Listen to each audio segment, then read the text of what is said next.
So good evening, everybody, and welcome back to today's class. Apparently, this is the last class we're having in Okay, no, the last day of March is Monday, so we'll see our another class this month. But then, this is going to be the last class on demand and supply zones, right? So that we can move on to other topics. In today's class, I think yesterday, let me go to the chat. So, Stan, can you see my screen? Yeah, I can see it. Let me know where if my network misbehaves, please just text me WhatsApp. So as I was saying, today we're going to round up everything about demand and supply. I mean, chat walkthrough and all of that. And I'll see if I can, or not if I can, try to also look at the questions that people are asking on the group and see if there are things that must be talked about on the chat, right? Now, if you guys remember yesterday's class, I was talking about the validations and I stated them on the chat when I said that number one, looking out to validate your demand and supply zones. The first one is the break of structure. The second one is the imbalance. The third one is what? The premium and discounts. The fourth one is what? A valid inducement. The fifth one can be sweep or order flow. And then the sixth one is that what? It must be in line with the trend. And I told you that most of these things are what? Most of these things are which means that when you're looking out for valid zones which you must buy or sell from, these things must be present. And then imbalance is not just in relation to imbalance before your entry, just like this. Let's say you have something like this, and then there's a form of imbalance before your entry like this. The imbalance is not just in relation to before your entry, even below wherever you're considering as an entry. When you have imbalance below a zone, it means that that zone is what there are like chances that price is going to take out that zone to fill the imbalance below before continuing your way. And that is why you see people complaining of what of things like price stop content me, price took me out and still moved in my direction. Do you understand? It can be either to clear the liquidity resting on an inducement level or to fill an imbalance. So whenever you have demand or supply zones, also consider what the imbalances below the demand zone or above the supply zones. Now, also, I think one question that somebody has been asking, what's that name? I remember that, is it Magnus? I mean, who was that person that kept on asking difference between inducement and liquidity? I think I've mentioned it in one of the classes before. And that is why it's very important. If you miss any class, go back to the recording. Go back to the recording because I'm always emphasizing on things. There's nothing that I don't try to break down in the most simple way. I've told you guys before that when it comes to liquidity and inducement, they can be interchanged, but they're not exactly the same thing. Price, I told you that liquidity means what? Liquidity means money. Why inducement is just like deception. When you think of inducement, what you should think of is somebody trying to deceive you. So when price creates areas on the chart or zones on the chart that are not the actual zones that it intends to buy from or it intends to sell from, it means that it's just creating those zones to deceive you, right? And so when you now buy or sell from those deception zones, which are in this case now inducement zones, your liquidity is what price is going to sweep. And then you have the most popular type of liquidity. Most of you know it already, which is what the structural liquidity, the structural type of liquidity, which is like the higher lows and higher highs, higher lows or lower highs, the ones that put in a new high. right? You have the most popular type of liquidity. So this can be called structural inducement or structural liquidity. It's just like the same thing, but that doesn't mean that the name inducement and liquidity are necessarily the same thing. They can be referring to very similar things, but and they can be used interchangeably sometimes, but they're not exactly the same thing. Liquidity is just money, right? When you have money investing on a zone, a place that people are looking to buy or sell from, it means that they put their money in those zones. So those zones have liquidity. When a zone has money, it has what liquidity. But when price is trying to induce you with such a zone, that is when you say that it has what. That is when you say that it has liquid. That price is trying to what, sweep the liquidity resting on those zones by creating what engagement levels. So you can always go back to the previous classes that you missed so that you don't end up asking questions on what has been treated over and over again. Now, for today's class, we'll be looking at some of the demand and supply zones on GBP USD as a case study in relation to what our validations, which is what the 6 validations. I told you at this point, you should have this at the back of your hand or on your journal. It's either you have it on your head or in your journal, but it's just 6, so it should be in your head, right? So that when you're looking at the chart for these demand and supply zones, you won't miss any of them, right? Now look at this particular zone. I think this is GBP on the 2 hours time frame. Let's look at some of the examples that we have. If you look at this particular zone, first of all, where are we looking for a demand zone? Mapping out structure from as way back as let me say this point here, you would agree with me that price has been what? Price has been bullish, creating series of what? Lower highs and higher lows and higher highs, right? And so the market is what? The whole market trend is what is bullish. You can see moving to the upside, meaning that it is what? Bullish. And since we have a bullish price action, you're what's supposed to be anticipating or looking out for demand zones only, right? So you look at the most recent price leg. Let's say, well, let me quote price. Let me see if I can quote price to this point. Okay, so this is the current price action that you have. And you look at the most recent price leg now, which is this one, which is what? This one. And I already told you that the most recent break of structure in every case is what is a form of engagement, which means that this particular demand zone is not even one for you to consider to buy or to sell from. Whenever you meet price action, the most recent BOS is what is liquidity. Most recent BOS, there's liquidity resting on it. People are looking to buy or sell from it as well. So price will want to take it out to mitigate what? Lower demand zones, right? So this one is already what? Off the radar.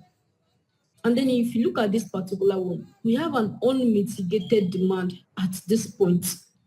This particular demand zone here is an unmitigated demand. At the same time, we have what? Another demand zone here. This is a demand zone, and this is what? A demand zone. 2 demand zones in question. Price is here to mitigate this one. Price is here to mitigate this one. But then you look at what is happening here. You mark out from this low to what? To this high. I told you when you're mapping out your market structure, it should be what? It should be from a low to what? To a high. You map out from this low to this high, not this high, this particular high. And then you see, in this case, in this particular low, we now have only 2 breakup structures in consideration, which is what? We have only 2 demand zones in consideration, which is this one and this one. But then this one is going to be serving as well. This is going to serve as an inducement to the level below. Believe me, there are a lot of traders that would be looking to take buys from this zone, it is enticing enough to be called what a level of inducement. Do you understand? So when you have something like this that pulls back properly into 50% of price leg, it makes it a very, very valid inducement level.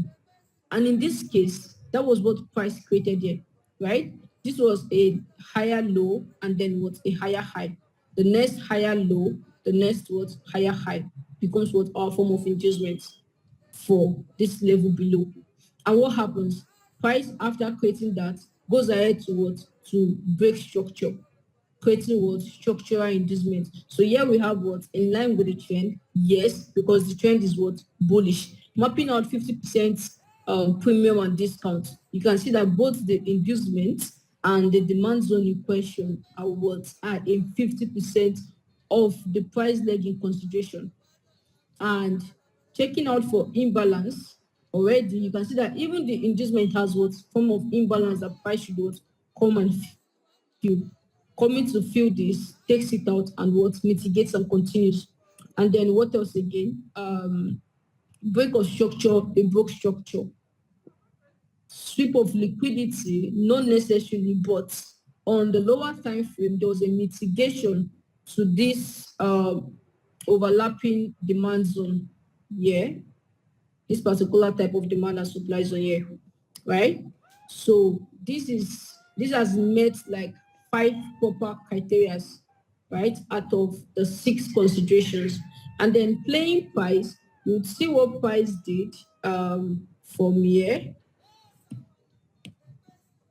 You can see the pullback came, first of all, reacted from this level like it was going to buy from it. This is what what I was talking about, inducement levels. This is how they act.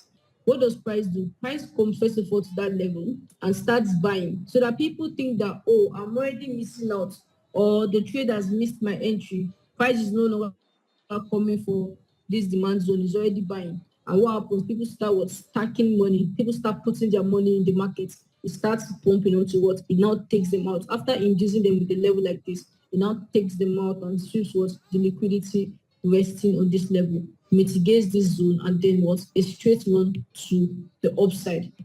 This is why your validations are what? Very, very important. This is a reclaim block. So I'm going to take that out. And then this is another one again. Here you have, obviously, you can see what? You can see the sweep, and then you can see what? The structural liquidity. It is very important. Let me include this. It is very important that whenever you map out from your high to your low, that your form of liquidity actually pulls back into 50%, right? Very, very important. If not, I think when we get to entries properly, this is just like identifying demand and supply zones. When we get to entries properly, I'm going to emphasize more on this type of inducements that can be internal sometimes, right? There's something called engineered liquidity as well.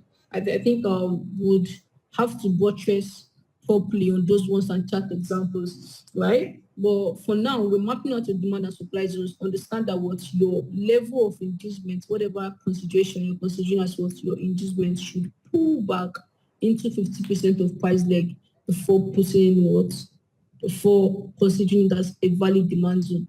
This is because it has to be closer to your entry. The closer an inducement is to your entry, the more valid it is. It has to look deceiving enough so that when price takes it out, the next thing that it mitigates is your entry, right? The next thing that it mitigates is what? Is your entry. So for you to say that an inducement level is valid enough, it has to pull back into 50%. For this one now, you can see what happened here. Of course, it is in line with what? With order flow. It was mitigating this previous supply zone at this level, right? Now, this supply zone is not a supply zone I would have taken a cell phone, minus giving examples for this class. This isn't something that I would have risked my money on. Why? There was no what? External break of structure at this point. Everything that happened there was just like internal, right? Everything that happened there was just like internal. But for people that understand mitigation blocks, you will understand that what this would have been like a confirmation and all of that. But this is not a demand zone that I would have taken a sell from. So what happens when you have low probability demand zone like this? What can make a demand zone low probability? There are times whereby you can have demand zones like this and you have like imbalances resting above it that can attract price. Imbalances that can attract price, right? It makes it risky. Once a demand zone has defaulted a criteria, it is now what it is. It either defaulted or is missing of. Do you understand? Either the imbalance is not pulled back into 50% properly or whatever. It is what it is now of low probability.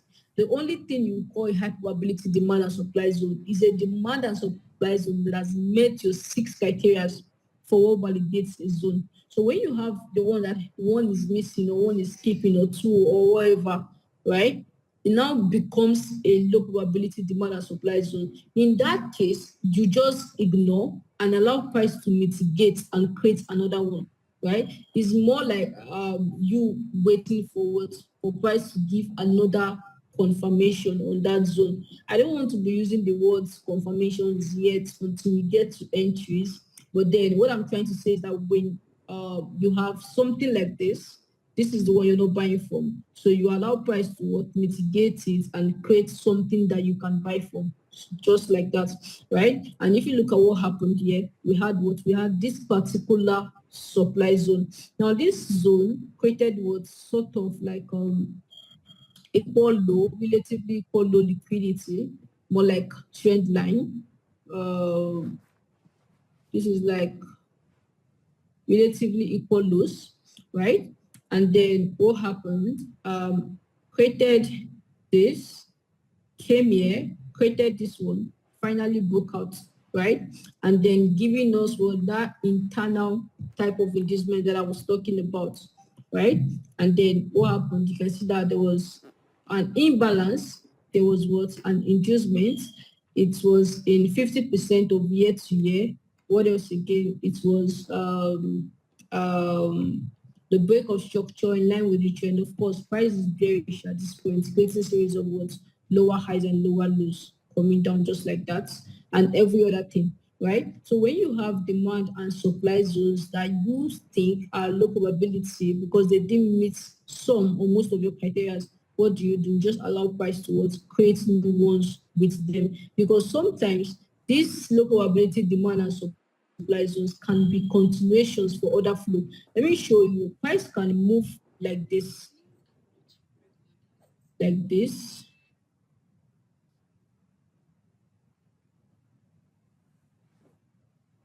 This is a pattern. The price can move it.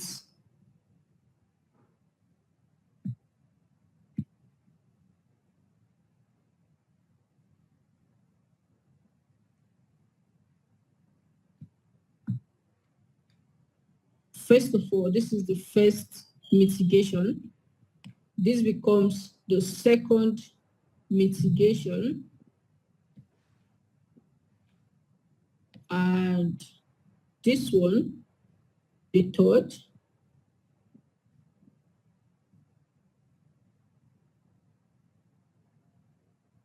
And this one is what? The fourth one. Now, if you look at what I just did with these things, you can see that this particular demand zone here, there was no structural inducement, or price did not sweep any low to mitigate it, which is what? Low probability. This one had what? The structural type of liquidity, which is what? High probability. This one, there was no structural inducement before the mitigation LP. This one here, there was, which is what? HP. So price can be creating order flow, but may not necessarily be giving you your high probability type of demand zones. So when you try to validate these demand and supply zones and they don't meet your criteria, what do? You allow price to mitigate them and then create something that is tradable for you. Do you understand? Like if you look at the chain of what was happening here now, here we had what? A very good type of demand of supply zone, sorry. You can see that this particular supply zone, if you decide to validate everything, it met up with our criteria, 50% the supply zone is the what? Premium, right? The supply zone had an inducement, had an imbalance, had in line with the trend.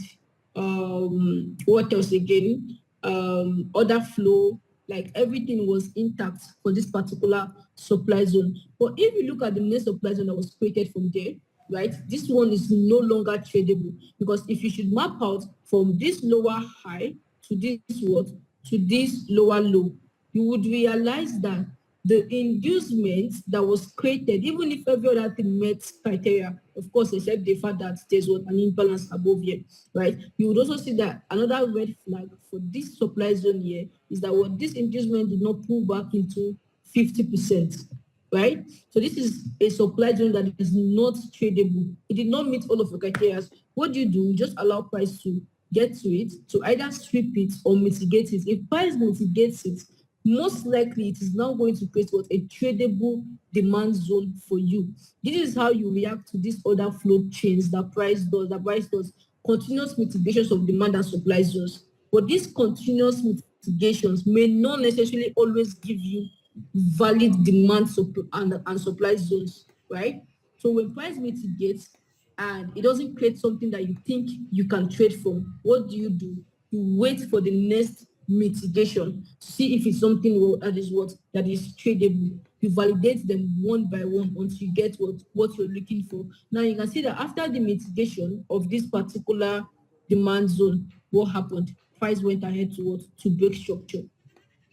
Now, mapping out, you take your 50% Fibonacci tool from here to what? To the lower low, the point that price created the lower low. And then what's next? You ask yourself, that particular zone, is it in line with the trend? Of course, yes. Number one, met, break of structure. Did it break structure? Yes, it did. Number two, met. Number three, is there an imbalance that price can come back to fill if so that it can come back to mitigate the entry? Of course, yes. And you can see there are even levels that price can take out. You can see this level that price can take out. These are what buy side liquidities, right? These are levels that price can take out. And then that's what number three, it's in line with the trend. It has broken structure. There are imbalances before the entry. And then the fourth one, is there a valid inducement for this price leg? Of course, yes. You can see that after price created this lower low, what did it do? It came back, it pulled back to create what? A lower high, and then another what? Lower low, giving us what? The structural form of inducement. I told you that this is the most common type of inducement that you'd see, especially on synthetics. This is the most common form of inducement that you'd see. It's currencies that you start seeing what engineered liquidity and internal breaks and all of that. But when it comes to synthetics, that is what one of the most common type of inducements that you're going to see. And then the next one, you ask yourself, is it in the premium and discount? Of course, yes. You can see that I mapped out my 50% PD from the high to the low, and it pulled back into what? The demand zone in concentration is what? In the premium. The inducement as well, which is what? The number 6. You can see that the inducement put back into 50% of price leg. This structural inducement. You've gotten a valid demand zone just like this. What happens? You totally what? You execute with peace of mind. If it plays out, very fine. If it doesn't, very fine. But what is most important is that what? Is that you executed the right thing. And you can see that what happened, price came, took out the inducement level, mitigated the supply zone, and what? Start selling. Just like that. There's still more examples, I think. Let's look. Okay, what happened here was a reclaimed block. I've not taught you guys reclaimed blocks yet, so I'm going to pause on that. I think that's what I will start from Monday. That's our new topic, right? And then if you look at what happened here again, I told you when price creates demand zones that you're skeptical about, what do? You allow it to mitigate it first and give you what exactly you're looking for. In this case now, this particular demand zone isn't a demand zone that I would have put my money on. Why? You can see that number one, there was no proper form of inducement before this demand zone. Nothing pulled back into 50%, right? So it wasn't something that looked high probability. And at the same time, there's this very clear imbalance that price will definitely later come back to fill, right? So what do you do when you have price create these imbalances that are of low probability? You allow them to be mitigated first, right? And then when they are mitigated, you now, sorry, let me go back to that point.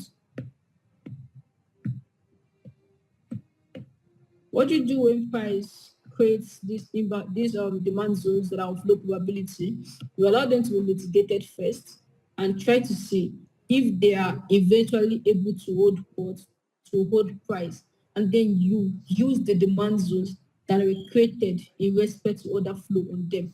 You can see like something like this now. Price mitigates this particular demand zone that you're skeptical about, which is what a low probability demand zone, of course, no power inducement, imbalance below, and all of that. Didn't meet like three of our criteria for what I'm looking at. But then price mitigates it, gives you this internal break of structure, gives you what another what break of structure, acting as what, then comes back again, gives you this incomplete mitigation that finally takes out the external high. For something like this, I forgot to mention the external high must be taken out to show that what price is still continuing that trend, right? But something like this now has created what imbalance before entry, has created what you can see this imbalance now that this particular engagement leg has. The price has to feel definitely price has to feel this point. The whole buys to the upside without giving sellers what a chance in the market.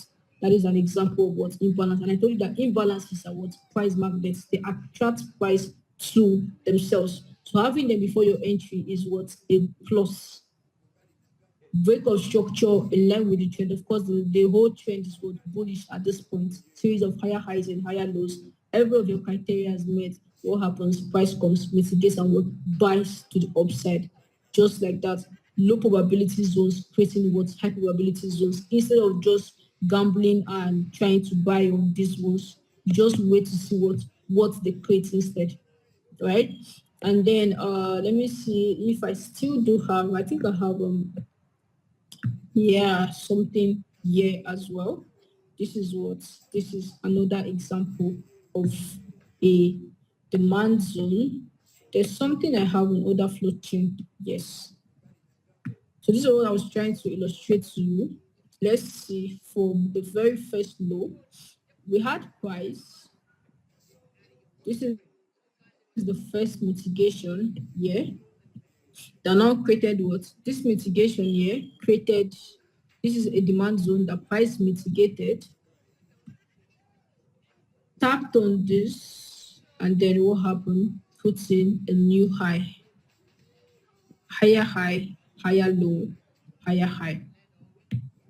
And then that is the demand zone that you're considering, right, at this point to buy from. And what happens? Price comes to that demand zone to what mitigates it and then puts in a new high. Now, before this mitigation, for those of you that would consider this a valid pullback, this can serve as what a good inducement before entry. But the whole thing that happened here, I don't think this particular price action would have been good enough for me to just take as a mixed entry, right? Considering that we have a very big imbalance resting below here that price could come back to any time. I would have preferred to what allow the mitigation of that demand. I would consider this a low probability.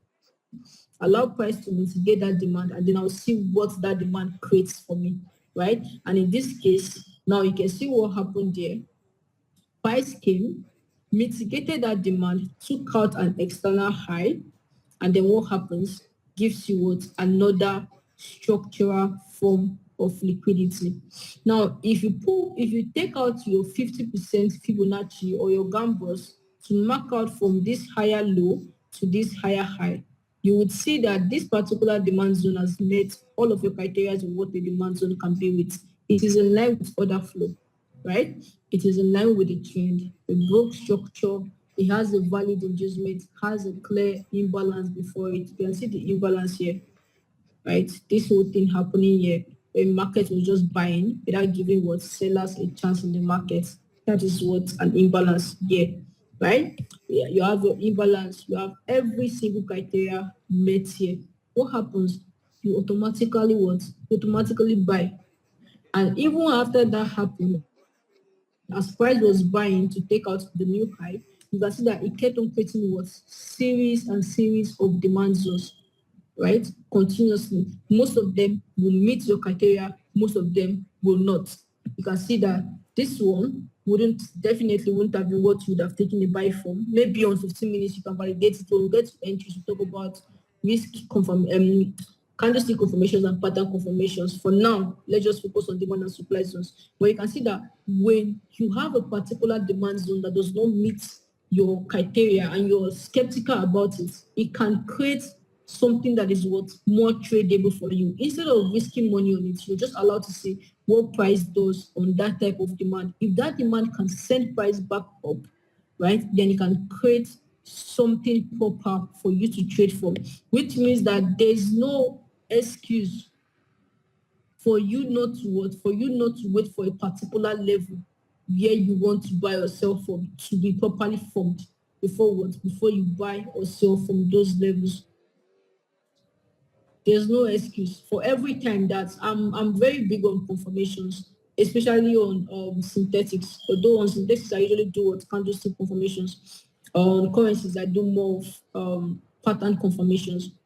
But I'm telling you for sure that 75% of times, even if you don't always see a confirmation immediately, there is always a continuation. But the problem now becomes when you're chasing, when you want to force it, you want every demand zone to be a zone that you must buy from, right? That is where these issues arise from. If you look at this particular one now, it is mitigating a previous demand, right? So it is in line with what it has met our order flow criteria. You can see that it also swept this internal. You can see this low here now. This is a higher low that price took out, right? So there's a sweep of liquidity. Obviously, you can see the imbalance here. There's an imbalance. It broke structure, sorry. It broke structure. We have the structural form of engagement, of course, price putting a new high. And that structural form of engagement pulled back into 50%. The demand zone in question as well pulled back into what, 50%. Every of your criteria met, then why not, like, these are the type of zones that you should lose money on. These are the type of zones that you put money to buy or to sell from. This is the 2 hours time frame, like that were identifying most of these things, because they always, like always, I've told you that it is impossible to go one whole week, one entire week on any pair in the forex markets and you don't see a trading opportunity. It is very likely that you may miss trading opportunity. Maybe you are doing something before you mitigated or whatever. But it is not possible to go an entire week and you don't see anything tradable on any pair, right? Price is always creating opportunities. And that is why you see most people say that most trading problems are what, more psychological than it is technical. Because the urge to would I say just run after something, make you skip some of these validations. If you look at something like this now, this is another flow chain that price has been building. Mitigation on demand, demand creating what? Demand zones. Demand zones creating what? Demand zones, just to continue what? Uptrends. And if you look at what happened, we have what we have. This is the particular demand zone in question. This is the price leg that we're considering, this low to this high, which means that we have this structural form of liquidity at this point. And price even came back again, swept that structural form of liquidity without mitigating our entry. You can see the point that price went below the structural form of liquidity without mitigating our entry, thereby creating what? A new form of liquidity for us at this low. Because there will now be people that will think that, okay, since price has taken this out now, this should be what the next level to buy from. Definitely, you can see that even price came to that level and what was buying, came back, was buying before what it finally took it out. This is what another good form of inducement before your entry. And if you look at, if you map out from this low to this high, the inducement in question,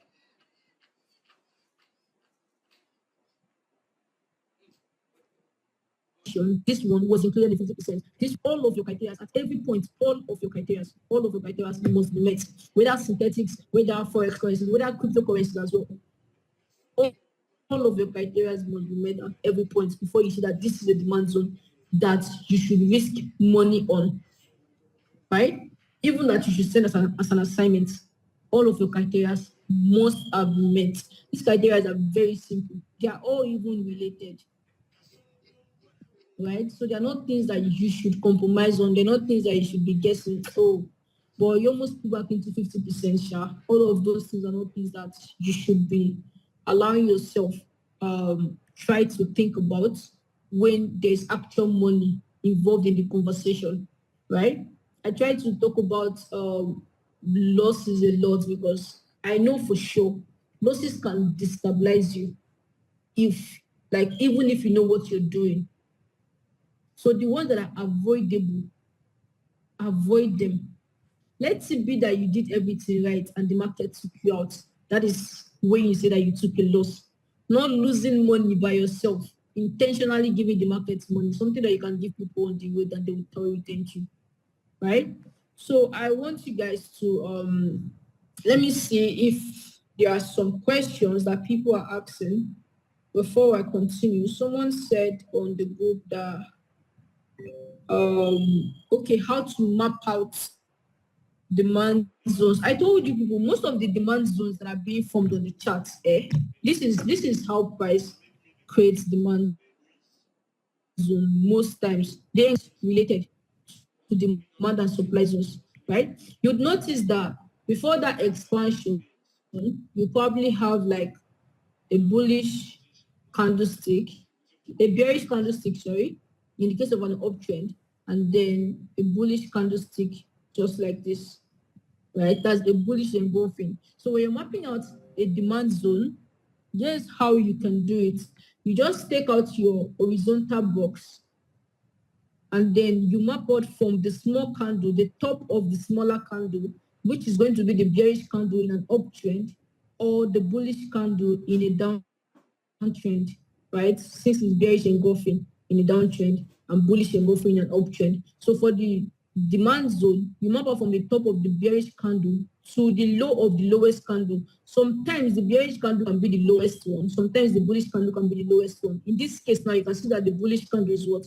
The lowest one. So you map out what? To the low, just like this. This is how I want you guys to be doing it until we get to entries and we start talking about what? We start talking about refinement and all of that.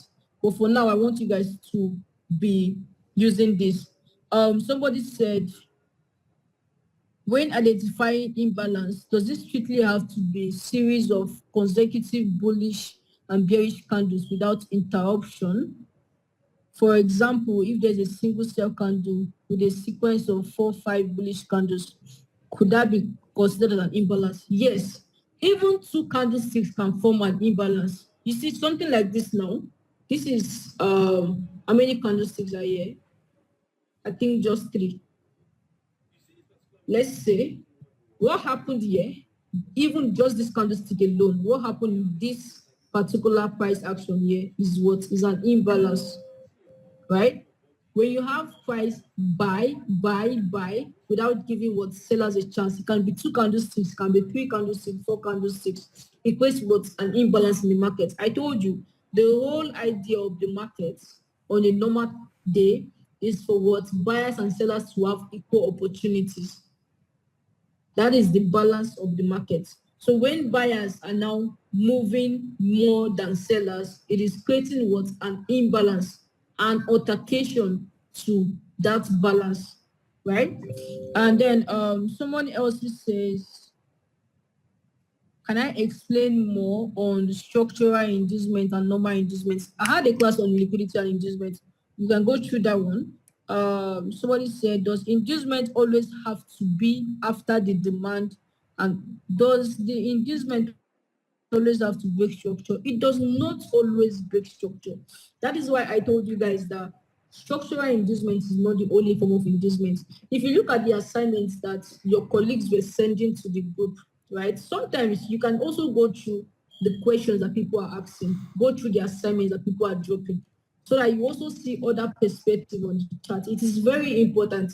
I love to think of it that sample as a class, the best advantage that you can get from this class is the fact that you are working with a community of people.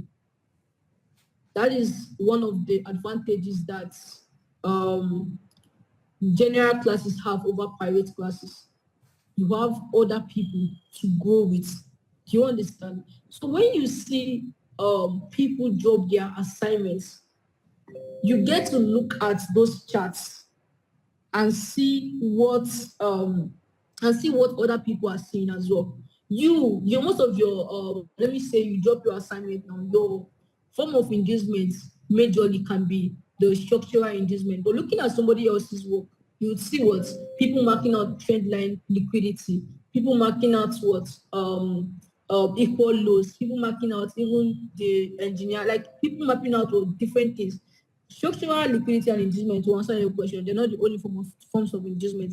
I took inducement, I think it should be on the second class or third class on that demand and supply. Just check the live sessions. You should see a class like that.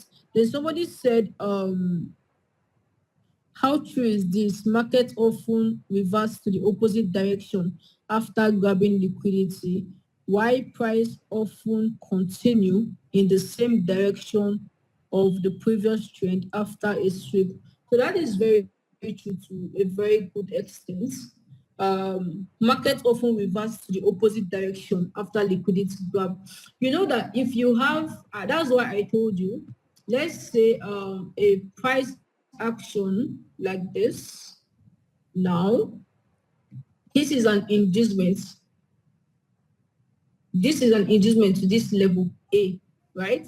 And then if price takes out the liquidity resting on this level, especially in an uptrend, right? Let me say price is an uptrend or in a downtrend, right? And then price takes out the liquidity resting on that level. It is going to be like a fuel to reverse to the upside.